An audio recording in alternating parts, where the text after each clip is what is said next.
எல்லாருக்கும் வணக்கங்க. இப்போ லெவல் 1க்குள்ள புக்லெட், லெவல் 2க்குள்ள புக்லெட், அப்புறம் லெவல் 1க்குள்ள டேபிள் டாப், லெவல் 2க்குள்ள டேபிள் டாப் பற்றி முழுசாக பார்க்கலாம். என்னென்ன உள்ளார கண்டென்ட் எழுதியிருக்கேன் அப்படின்றத நான் உங்களுக்கு எக்ஸ்பிளைன் பண்ணி காட்டுறேன்.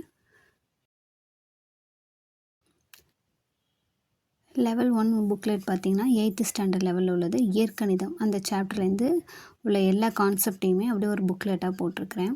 இயற்கணித கோவை, பல்லுறுப்பு கோவை, ஓருறுப்பு கோவை, ஈருறுப்பு கோவை, மூவுறுப்பு கோவை அதுக்குள்ளே எக்ஸாம்பிள்ஸ் உள்ளே எழுதியிருக்கிறேன்.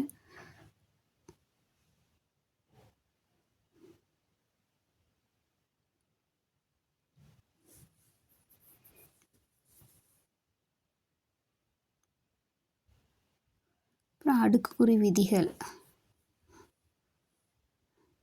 நெக்ஸ்ட்டு முற்றொருமை, அதில் பயன்படுத்தக்கூடிய அந்த ஃபார்முலாஸ் எல்லாத்தையுமே ஒரு புக்லெட் மாதிரி போட்டுக்கலாம்.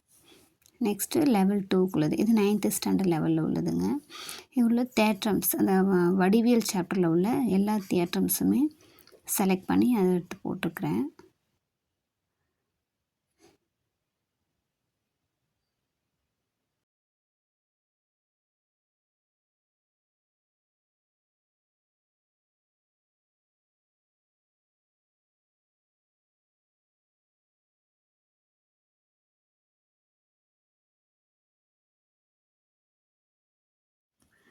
நெக்ஸ்ட்டு லெவல் 1க்குள்ள டேபிள் டாப், இது வந்து வடிவியல் சாப்டரில் உள்ளதுப்பா. இது வந்து 8th ஸ்டாண்டர்டில் இருக்குது. அதில் உள்ள நடுக்கோட்டு மையம், அதனுடைய பண்புகள்,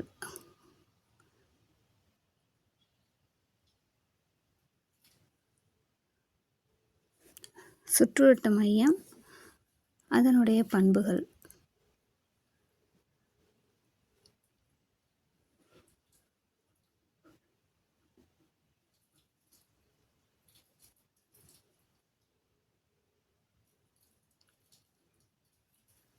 நெக்ஸ்ட்டு உள்வட்ட மையம்,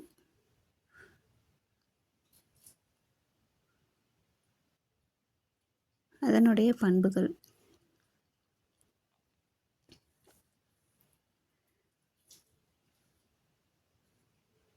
அது வந்து பசங்களோட இந்த பேங்கிள்ஸ், மெட்டல் பேங்கிள்ஸ் வருதுங்களா, அதை கட் பண்ணி அதை அப்படியே மேலே வந்துட்டு ஒரு புக்லெட்டுக்கு கொடுக்குற மாதிரி ரவுண்டாக கொடுத்து கட் பண்ணி அதை போட்டிருக்கிறேன். நெக்ஸ்ட்டு லெவல் 2க்கு 9th ஸ்டாண்டர்டில் உள்ள அந்த நாற்கரங்களின் பண்புகள், அதை வந்து ஒரு டேபிள் டாப் மாதிரி எழுதியிருக்கிறேன்.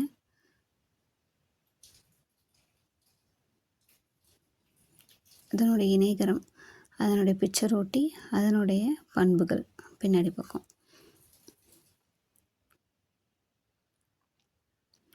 அதுமாதிரி சாய் சதுரம், அதனுடைய பண்புகள்,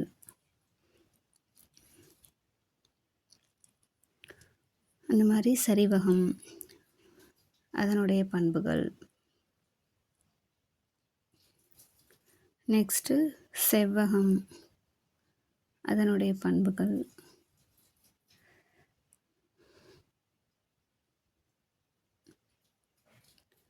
நெக்ஸ்ட்டு சதுரம்,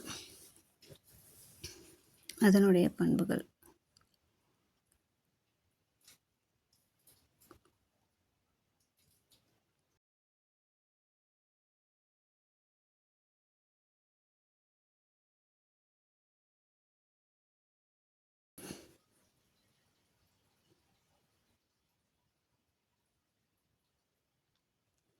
கண்டிப்பாக இது உங்களுக்கு யூஸ்ஃபுல்லாக இருக்கும்னு நினைக்கிறேன். தேங்க்யூ.